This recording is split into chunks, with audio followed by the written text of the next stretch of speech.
Bom dia. Bom dia. Feliz sábado. Pastor Rafael me pediu para eu dar para vocês uma visão geral do mundo, o que está sendo feito e quais são as metas que nós temos no departamento de comunicação para atender o mundo. E eu queria começar mostrando, pode soltar o vídeo, por favor.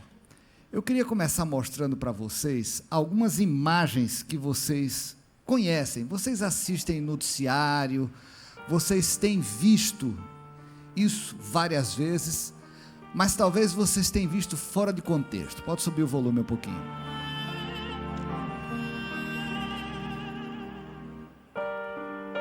Strange looking faces. What do they know?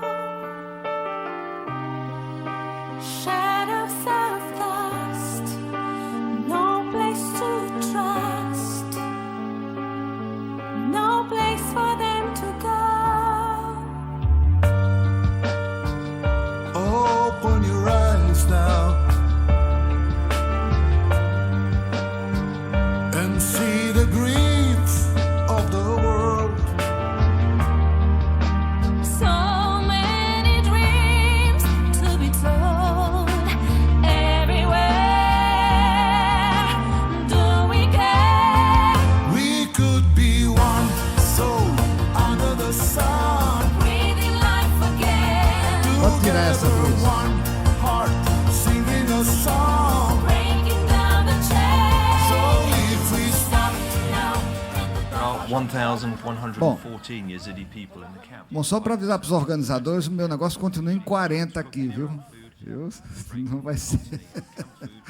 Põe para contar aqui, que senão vai dar 1 hora o negócio.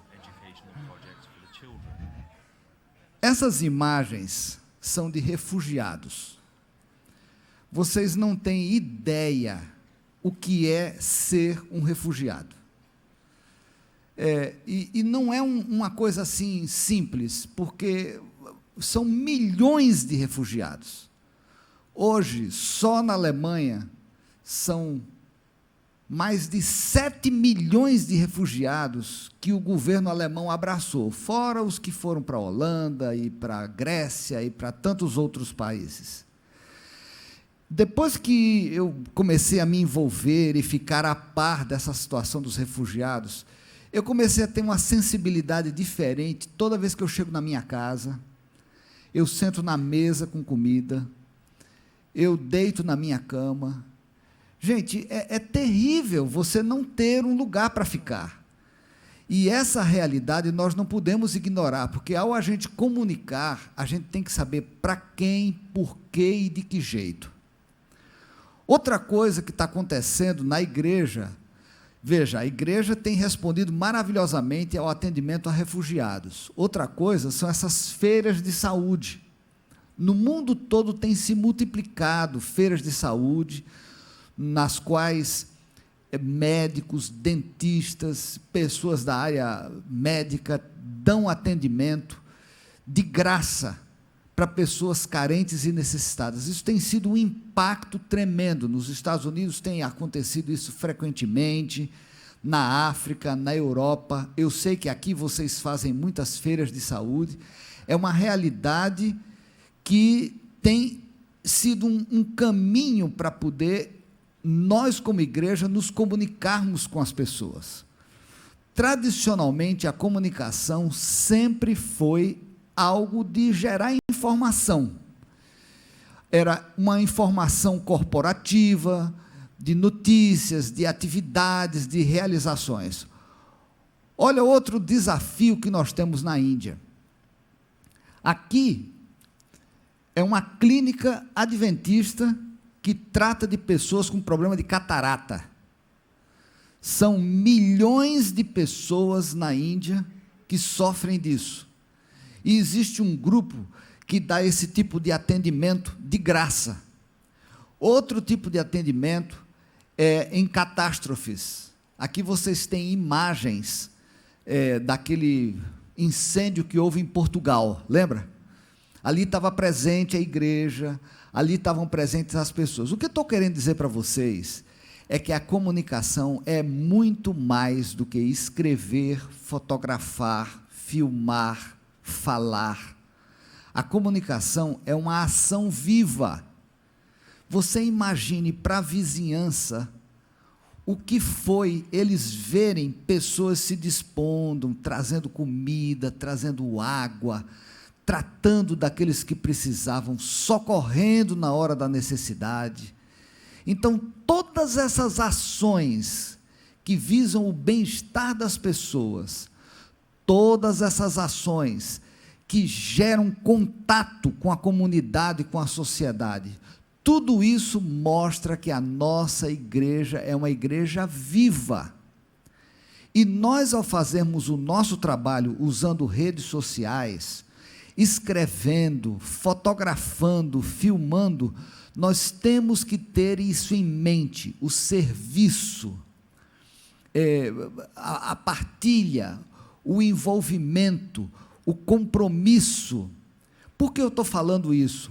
Porque quando a gente adiciona ao processo da comunicação esse ingrediente humano, essa sensibilidade pela necessidade dos outros, o que a gente faz ao comunicar é diferente. É diferente. Você não pode fazer comunicação apático às realidades do mundo que a gente vive. E eu, sinceramente, gostaria de desafiar vocês a imaginar essa atividade de comunicação que vocês têm de forma dinâmica, porque sem isso fica muito frio, muito esterilizado. Aqui, por exemplo, foi um outro fato que aconteceu em Houston. Eu nunca vou me esquecer o dia que eu olhei na tela da televisão e eu vi 3 furacões vindo na direção dos Estados Unidos. Um deles atingiu essa cidade, e ali estavam os adventistas, ali estava a assistência, ali estavam as pessoas interessadas, comprometidas. Cadê o resto? Eu sei que eu estou no game, mas isso, muito bem. Então, eu quero chamar a atenção de vocês para esse fato. Agora, qual é a diferença entre lidar com essa informação no mundo secular e lidar com essa informação na igreja? As tragédias, as catástrofes, as necessidades, elas sempre são atrativas para as pessoas. E a imprensa usa isso explorando as emoções. No nosso caso, esses fatos servem para nos alertar das necessidades. E onde há necessidade, aí tem que ter um adventista. Aonde há um desafio, aí tem que ter alguém para ajudar. E nós não deveremos ser simplesmente os espectadores e informadores de tragédias. Nós temos que ser aquelas pessoas que colocam a mão na massa. Pessoas que vão lá, você pode filmar, você pode fotografar, você pode fazer o que você quiser, mas esteja envolvido. Cada vez mais, eu tenho procurado me envolver em atividades. Eu acabei de chegar do Japão, e eu fui colocado para fazer evangelismo nessa campanha que a Conferência Geral organizou, numa cidade que não tem igreja. Lá tinha, o público que a gente tinha no lugar para onde eu fui, era 4 pessoas. E teve dias durante a campanha evangelística que a gente tinha 2 pessoas. Assim, do ponto de vista sul-americano, da experiência que eu cresci, é muito desanimador. Você vai daqui para o outro lado do mundo para pregar para 2 pessoas, para 4 pessoas, mas a gente perseverou ali, foi até o fim, falou as verdades. Quando chegou um pouco antes do fim, tinha um interessado em se batizar, dos 4. Olha que beleza, um batismo. Mas quando foi na véspera, eu falei especificamente de batismo, e havia uma senhora que estava preparada já há 3 anos, mas não tomava decisão. Eu fiz um apelo, ela disse, vou pensar. No dia seguinte, ela disse, o Espírito Santo não me deixou dormir. E eu amanheci hoje decidida a me batizar. O problema dela é que ela já era batizada numa outra religião e achava que não precisava. Mas quando ela entendeu o batismo bíblico, ela disse, não, eu tenho que me batizar. Aí a gente foi para batizar, mas aí não tinha igreja, não tinha batistério. Eles arrumaram, lá no topo de uma montanha, um riachinho que descia das geleiras. Queridos irmãos em Jesus, pensa numa água fria. Fria.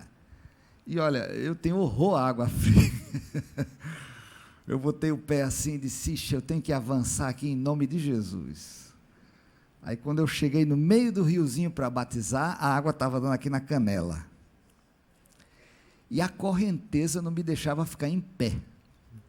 Aí eu tive que sair, um outro irmão já batizado veio para me segurar, e eu segurar os interessados, batiza um, depois batiza outro, em nome de Jesus. No meu devocional amanhã eu vou mostrar um filmezinho desse batismo. Eu saí com a perna dura, o pé eu não sentia, mas o coração estava quente, aquecido. Por quê? Porque eu estava ali com o pé na água, envolvido na missão, entendeu? O que eu quero dizer é que vocês não são só informadores, vocês são missionários. Aqui tem uma campanha que me inspira todo ano, essa distribuição de material. E eu sei que muitos de vocês podem ter a tentação de dizer assim, vou distribuir livro de novo, vou distribuir filme de novo. Faça todo ano até Jesus voltar. Faça, porque com isso você tem mais uma oportunidade de entrar em contato com as pessoas, você tem mais uma oportunidade de testemunhar. Seja um líder colaborador, seja uma influência para isso, porque com isso você está comunicando não só informação, mas está comunicando experiência, você está comunicando a sua própria vida, você está testemunhando da obra que Jesus fez em você e vai fazer nos outros. Quando eu fui chamado para ser diretor de comunicação da Conferência Geral em 2010, eu tinha um grupo de pessoas que já trabalhava há muitos anos no departamento e que tinha sido chamado pelo pastor Ray Dabrowski. O pastor Ray Dabrowski é um comunicador profissional que tinha a visão da comunicação corporativa, departamento para gerar informação. E está certo, nós precisamos informar corporativamente o que nós estamos fazendo. Mas no dia que eu botei o pé no departamento, eu avisei todo mundo lá, disse, olha, de hoje em diante, a comunicação é para missão. Eu não vou mandar ninguém embora. Mas se você quer fazer uma experiência do que é trabalhar comunicação para missão, estamos juntos. Se você não quiser, pode fazer plano de sair, porque vai mudar. Até hoje eu enfrento dificuldades, incompreensões, críticas em algumas partes do mundo, mas, meus amigos, nós estamos avançando com essa ideia, e essa ideia é a raiz do gain. O gain, antigamente, era uma reunião técnica. Hoje em dia é uma reunião que a gente lida com a técnica, mas é em função de uma comunicação voltada para a missão. Entendeu? Então, nós não podemos perder o foco nunca daquilo que é a razão pela qual a gente existe. Eu vou passar rapidamente aqui, é aqui, né? Deu? Ou eu tenho que ligar aqui? Eu acho que é bom eu ligar, sem ligar fica difícil. Agora, isso. Qual é o planejamento estratégico do Departamento de Comunicação? Aqui está o mundo, ó. Muita gente se confunde sobre a divisão das divisões e tal. É muito fácil de você entender como a Conferência Geral divide o mundo geograficamente. Eu vou pegar esse púlpito e botar aqui para o lado. Se alguém puder me ajudar, para poder a tela ficar bem... O mundo é fácil de você entender. Nós temos 3 divisões por continente, certo? É qualquer lado aí, só tirar da frente da tela. 3 divisões por continente. Olha, tem 3 nas Américas, Norte, Interamérica, que é a parte central, e a Sul. Tem 3 na África, Oeste, Leste e Sul. Tem 3 na Europa, a Transeuropeia, a Intereuropeia e a Euroásia, que pega esse mundo aqui, ó. A Rússia são 10 fusos horários. E tem 3 na Ásia, uma no norte do Pacífico, outra no sul do Pacífico e outra na Índia. Não é mais complicado do que isso você entender as divisões do mundo. Aí tem também uma na Oceania. Então, facílimo. 3 divisões nas Américas, 3 na África, 3 na Europa, 3 na Ásia e uma na Oceania, 13. Agora, aqui tem uma união que é ligada à Conferência Geral, que chama MENA. Essa união é a que cobre o Oriente Médio, todos aqueles países do Oriente Médio. Desafio enorme, MENA. Entendeu? Agora, o que é a prioridade para o mundo? É o ensino. Por quê? Porque nós temos um grande desafio. Aqui, olha, vocês são ótimos, tão maravilhosos, faz notícia, dá treinamento, é um dos 4 pilares da estrutura funcional desse quinquênio. É um exemplo. Eu não estou falando isso porque eu sou daqui, não. Estou falando isso porque eu conheço o mundo inteiro. Aqui está maravilhoso, uma inspiração. A América do Norte tem muita coisa, também é forte. Na Europa, a gente tem a Transeuropeia, que na área de comunicação corporativa é muito boa, e a Euroásia, que tem 4 centros de mídia.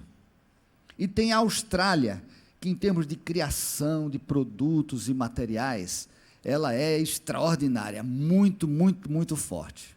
Agora, quando você cai para outras partes do mundo, a Interamérica também está fazendo muito bem, desenvolve muito treinamento e faz muito, muito bem. As Américas estão bem. A África tem vários desafios, onde é mais forte é aqui na África do Sul. Agora, gente, a Índia é um desafio muito grande, muito grande. E aqui, nessa do sul do Pacífico, a gente tem as Filipinas, com 1 milhão e tanto de adventistas, mas o resto tem países que a gente não consegue nem entrar. Por exemplo, Laos, Vietnã está começando a abrir agora um pouquinho. Bangladesh é uma pobreza. Aí você tem Myanmar, você tem, olha, muito, muito desafio e muito país fechado que a gente não consegue entrar.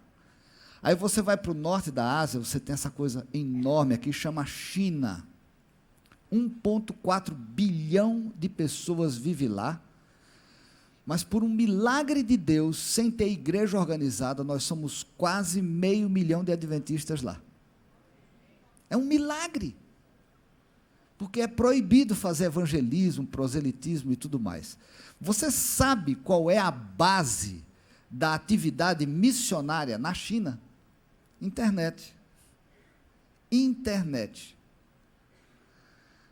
Sabe, eu visitei o centro que eles fazem, como eles mandam as lições e recebem informação, uma inspiração. Então, olha só. Com isso eu dei para vocês a visão geral do mundo, certo? Agora, em função do que é o mundo e do que são essas necessidades, deixa eu colocar para vocês o planejamento estratégico. Primeiro, ACT. Esse ACT, para muitas partes do mundo, ele é uma necessidade, para vocês não. ACT é Adventist Communication Training. Cadê? Isso. Adventist Communication Training, que é o treinamento de comunicação adventista. Nesse treinamento, a gente explica como preparar um boletim, como compartilhar as notícias da igreja, como ser o porta-voz da igreja, como preparar e manter o mural, como usar as redes sociais da igreja, como o grupo de fotógrafos pode capturar a vida da igreja, como fazer para que a igreja esteja bem online, aspectos legais da comunicação, relações públicas, relacionamento com a mídia externa e crise, como proceder quando o inesperado acontecer. Bom, eu mostro isso para vocês, vocês vão dizer assim, a gente já faz tudo isso aí 20 vezes mais. Eu sei, mas isso são vocês. Tem lugar no mundo que não sabe nada, não faz nada sobre isso. Aí o que a gente está tentando com o ACT? Está terminando de montar o design do material, vai ter material online, vai ter livro publicado. Os lugares que são fortes, nós vamos pedir ajuda para que eles vão, como missionários, ajudar os lugares que estão fracos. Certo? Então, já está no nosso planejamento contar com gente daqui, da divisão norte-americana, da interamericana, dos lugares que são possíveis usar lá na Europa, para poder ir ajudar a Índia, para poder ir ajudar esses lugares no sul do Pacífico, porque precisa desenvolver os lugares carentes, ao mesmo tempo que vai dar para as pessoas dos lugares fortes uma visão missionária das necessidades do mundo. Segundo ponto do planejamento estratégico, 7.6b. Nós temos uma meta no Departamento de Comunicação de diariamente gerar conteúdo religioso e espiritual para cada um dos habitantes da Terra. Desde que a gente começou com essa meta, todo mundo diz, isso é uma missão impossível, mas nós servimos o Deus dos impossíveis. E, paulatinamente, Deus tem aberto portas. Ontem vocês viram a apresentação do pastor Samuel. Nós estamos pegando o site da igreja, que antes era só corporativo, para ser missionário. É o site onde vai vir Bíblia, estudo bíblico, conexão, inspiração, isso no site. Fora o site, todos esses recursos que a gente tem devem ser usados para tentar atingir esses 7,6 bilhão de pessoas. Porque se a gente não usar a comunicação para isso, vai usar para quê? Vai ser enfeite? Vai ser brincadeira? A NN. A função da NN é gerar notícias para informação. Muitos jornalistas dizem assim, não, você tem que usar a notícia para mostrar o outro lado da moeda. Já tem muita gente mostrando o outro lado da moeda, irmão. Desculpa. Muita gente. Sites que diz mentira, cria boato e critica a igreja. Nós não precisamos fazer isso. O que a gente tem que fazer? A gente tem que mostrar o lado positivo da igreja. Aí você, como jornalista, olha para mim e diz assim, mas essa é uma visão unilateral. Deixa eu falar uma coisa para você, bem ao coração aqui. Você é casado? Quem aqui é casado? Deixa eu ver. Opa, quase todo mundo. Quando você tem problema com sua mulher, você sai da sua casa e sai falando por aí os problemas que você tem com ela para mostrar o outro lado da moeda? Se você não faz isso com você, você quer fazer isso com a igreja? Presta atenção, gente. Presta atenção. A igreja é a noiva de Jesus e nós fomos chamados das trevas para a sua maravilhosa luz, para ser uma influência na defesa dessa organização que existe no mundo para o cumprimento da missão. Nós não estamos aqui de brincadeira. Então, para mim é o seguinte, falou da igreja, falou de mim. Mexeu com a igreja, mexeu comigo. Eu não posso admitir ficar em rodas de escarnecedores, debochando da igreja de Deus na terra. Eu não posso. Eu recebi um chamado sagrado para cumprir a missão. E eu tenho que honrar esse chamado. Que negócio é esse da gente ficar em cima do muro? Não sei, porque... Tem problema a obra? Tem. Mas o que é o caso do problema? É buscar a solução, ué. E se não tem solução, alguém, ou o Senhor, ou o Espírito Santo, vai dar uma solução. Eu faço o que eu posso para honrar e para promover a minha igreja. É isso que eu faço com a minha mulher. É isso que eu faço com meus filhos. Por que eu vou viver ganhando da obra para jogar lama na igreja? Para com isso. Está fora de lugar. Nós, como obreiros, devemos usar a comunicação não para ficar jogando a sujeira debaixo do tapete, não. A gente tem que ser honesto e verdadeiro. Mas nós precisamos ser dignos. Nós precisamos ser honrados. E veja, por problema que a igreja possa ter, é a minha igreja, não é a igreja dos outros. É para ela que eu vivo, é para ela que eu estou gastando a minha vida. Objetivo 4, gain. Graças a Deus, isso virou que nem fogo de palha, está no mundo todo. A gente tem um gain internacional, mas muitos gains regionais. Outra meta é internet e redes sociais, que está ligada com isso. Criação de filmes, spots, documentários. É outra meta que está sendo alcançada de diversas maneiras ao redor do mundo. Muito material tem surgido. Inclusive, quero dar os parabéns a vocês aqui na Divisão Sul-Americana pela quantidade maravilhosa de spots, de filmes e de comerciais que vocês têm desenvolvido. Eu vou passar aqui porque não vai dar tempo. A gente está tentando conectar o Global Youth Day com o dia de distribuição de material. Isso não tem nada a ver com vocês já fazem as duas coisas muito bem, mas outras partes do mundo é uma maneira da gente tentar reunir isso de forma global. Depois, torneios de criação, música para ex-adventistas e crise. Eu coloquei que esse planejamento estratégico está por ordem de prioridade. Os últimos itens a gente não está conseguindo ainda. Mas por que é que música para ex-adventista é uma meta estratégica do Departamento de Comunicação? Porque música é uma forma de comunicação. A gente às vezes dá para a música uma importância que eu acho que ela não tem. Ai, a música, por que isso? Aí fica aquela coisa mística e tal. Música é um veículo, gente. O som, junto com as palavras, a música instrumental, é uma maneira de comunicar. Você tem fotografia, você tem filme, você tem comunicação não verbal, você tem uma série de meios de comunicação e tem a música. E nós precisamos usar a música na comunicação para a missão. Mas isso é uma coisa que para frente vai se ver, se a gente conseguir, mas é uma visão que a gente tem em relação a isso. Muito bem. Com essa visão, vocês percebem que em todos os pontos que a gente tem do planejamento estratégico, o nosso objetivo é que a mensagem do Evangelho seja facilitada pelos meios de comunicação.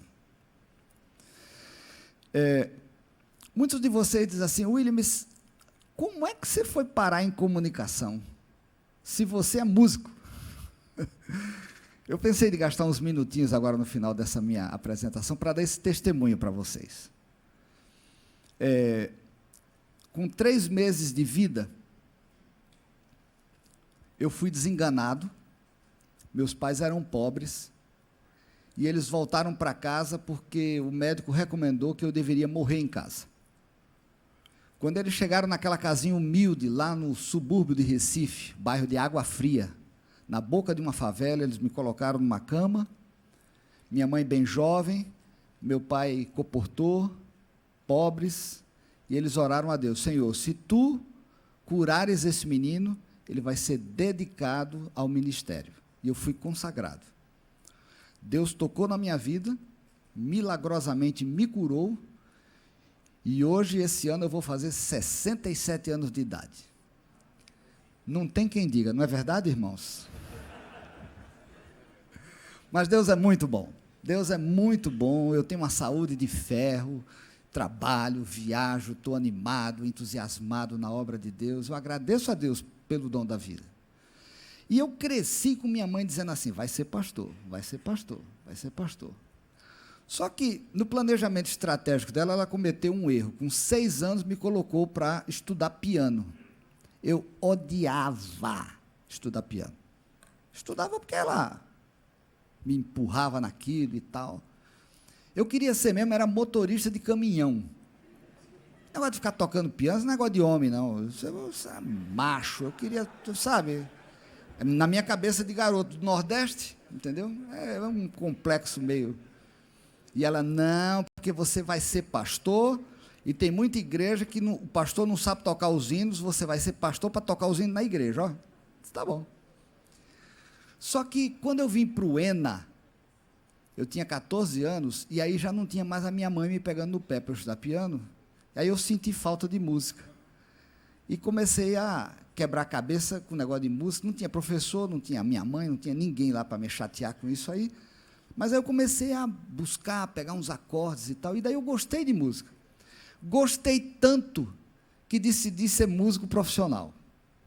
Quando eu tomei essa decisão, eu quase matei meus pais do coração, porque eu era dedicado para ser um pastor. Mas eu cheguei para eles e disse assim, olha, eu vou trabalhar com música, porque tem muita necessidade de música, e eu vou fazer da música um ministério. Eles não entenderam nada. Eles ficaram frustrados. Aí eu vim para São Paulo, fiz 3 faculdades de música e comecei a trabalhar no IASP, há 46 anos atrás, como professor de música e maestro do coral do IASP. E fiquei em música 20 anos. Até que depois de fazer muita gravação, tentar arrumar playback, tudo em função da necessidade da igreja. Playback, partitura, todo esse negócio. E tinha os alunos que eu ensinava para eles, e a gente fazia coisas lá no IAE, tudo para poder ajudar a igreja. Chegou uma hora que eu percebi assim, puxa, precisa ter um jeito de divulgar música melhor. Porque não dá, a gente se mata de fazer disco, gasta com orquestra, faz mais isso e aquilo lá, e o povo não vê, o povo não sabe. Aí começou a ter uma conversa no Brasil, em 1990, 91, de trazer o programa americano Está Escrito com o pastor Jorge Wanderman. Eu olhei assim e disse, opa, é isso aí. Porque no fim do programa tinha uma música, eu digo, está aí o jeito de divulgar música. Aí eu entrei assim como candidato para poder fazer o programa no Brasil. Mas aí a comunidade do povo de comunicação, de produção de vídeo, olhou para mim e disse, o que você está fazendo aqui? Você é músico. E eu estava determinado a entrar naquilo lá para usar o programa para divulgar música. Depois de muita luta, pois não é que esse tal desse programa Está Escrito caiu na minha mão. Até hoje, tem muita gente da área de produção de vídeo que não sabe por que é que eu entrei de produtor desse programa, porque eu não sabia nada. Era a pessoa mais ignorante do mundo na área de televisão, quando eu comecei a mexer com o Está Escrito. Como é que o Está Escrito veio para a minha mão? Muito simples. Começou com os empresários, só que todos os empresários me conheciam na minha luta tentando fazer disco. E minha conversa com eles é o seguinte, olha, você me empresta $1.000, eu vou fazer esse disco aqui, daí nós vamos vender o disco, eu volto e pago as contas. Eu fiz isso 20 anos da minha vida. Fiz um monte de disco. Às vezes o dinheiro faltava, eu vendia carro, me sacrifiquei muito para esse negócio de produção de disco. Mas nunca deixei nenhuma dívida com nenhum empresário. E os empresários sabiam disso entre eles. E esse Está Escrito era uma coisa que ia demandar muito dinheiro. Quando eles conversaram, eles disseram assim, não, quem vai cuidar desse negócio de Está Escrito é o Williams, porque ele pega o dinheiro e ele paga as contas. Foi por isso que eu ganhei a oportunidade. Mas, gente, foi uma tragédia tão grande. No dia que eu cheguei no Media Center para poder fazer a gravação, o produtor do programa, ele olhou para mim, ele não me queria lá, ele olhou para mim e disse assim, quem é você? Eu disse, Williams Costa Júnior. Disse assim, não, o seu nome eu sei, mas o que é que você veio fazer aqui? Eu disse, eu sou o produtor brasileiro do programa Está Escrito. Assim, firme, encarando ele, né? Ele era gordo, assim, espaçoso. Ele olhou na minha cara e disse assim, aqui dentro da técnica não tem lugar para você. Eu ouvi dizer que você é músico, você não entende nada de televisão. Eu digo, bom, tudo bem, você pode fazer o que você quiser com o programa. Só que depois que você pagar, se eu não tiver, depois que você acabar de fazer, se eu não tiver envolvido, eu não lhe pago. Aí ele disse, mas como é que é isso? Eu mando débito. Eu digo, você não mande débito. O negócio é o seguinte, primeira vez eles me deram dinheiro em dólar, acho que foi 30, 40 mil dólares, eu abri a pasta e disse assim, ó, o dinheiro da produção está aqui. Se você fizer as coisas, eu não te dou um tostão daqui. Aí eu peguei a pastinha, virei as costas e saí. Eu disse, não, peraí um pouquinho. Eu disse, o que está acontecendo? Ele arrumou uma cadeira e eu sentei no canto. Só que eu fiquei observando, né? Aqueles câmeras de Hollywood, gente de iluminação, e na hora do almoço eu ia, perguntava para um, perguntava para outro e tal. E minha escola foi conversar com o povo de Hollywood que fazia o programa do Está Escrito. Finalmente, o programa veio para o Brasil e foi um enorme, mas um enorme sucesso, porque naquela época não tinha nem as coisas direito aí do Bispo Macedo, nem Record, nem nada disso. E foi aquele impacto. Aí chegou aquele monte de carta, telefonema, pedido de oração, gente que ia se suicidar, e a gente não tinha estrutura para nada disso, tudo era novo para a gente, mas foi uma coisa... Ele estava em 89 emissoras no Brasil quando começou, que eu comecei a ler aquelas cartas. Era comum,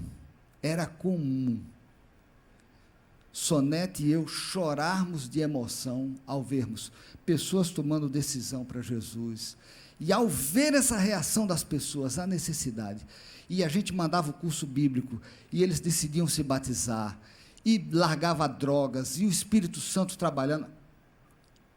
Isso aí me converteu para a comunicação. Entendeu?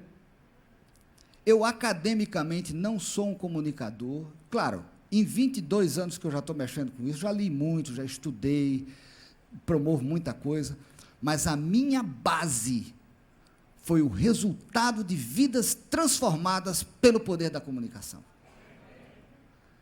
E isso eu não vou esquecer nunca, porque Deus me colocou na comunicação por esse caminho, para poder eu ter o coração da comunicação na missão. Aí, depois disso, eu fiquei 14 anos e meio na produção do Está Escrito, fui chamado para a TV Novo Tempo, na qual eu tive a honra de servir por 8 anos e meio como diretor da televisão. Fui para a divisão, fiquei 1 ano e meio, daí fui para a Conferência Geral. E eu nunca me esqueço do dia que eu fui chamado na Conferência Geral, meu chefe olhou para mim e disse: o que você vai fazer aqui? Eu disse: eu não sei, eu fui chamado. Não, mas você é músico. Eu digo: se você tem problema porque eu sou músico, tem que falar com os administradores, não comigo. Eu vim aqui porque eu fui chamado e me mandaram. Foi um começo um pouquinho tempestuoso, mas por uma série de caminhos inesperados, eu sinto que o Senhor, Deus, tem guiado a minha vida e a vida dos comunicadores. Por que eu estou dando esse testemunho para vocês? Meus amados, vocês têm um trabalho profético na terminação da obra. Quando a chuva serôdia vier, tudo isso que a gente está aprendendo aqui, de tecnologia, de conteúdo, de plataforma, de tudo isso, vai ser usado para rapidamente levar essa mensagem de esperança. E pelo poder do Espírito, o ministério pessoal com o ministério da comunicação vão se reunir, e aí será a última mensagem para levar essa mensagem de esperança. Eu clamo a vocês de todo o meu coração, em nome de Jesus, assumam esse chamado, captem essa visão de usar comunicação para testemunhar das maravilhas que Jesus fez, faz e fará por nós. E que o Senhor Deus abençoe e inspire vocês, porque o Senhor conta com vocês. O que a igreja está fazendo para treinar vocês é preparar vocês para vocês serem a última voz de esperança proclamando o amor e a salvação em Jesus. E que Deus abençoe vocês. Amém.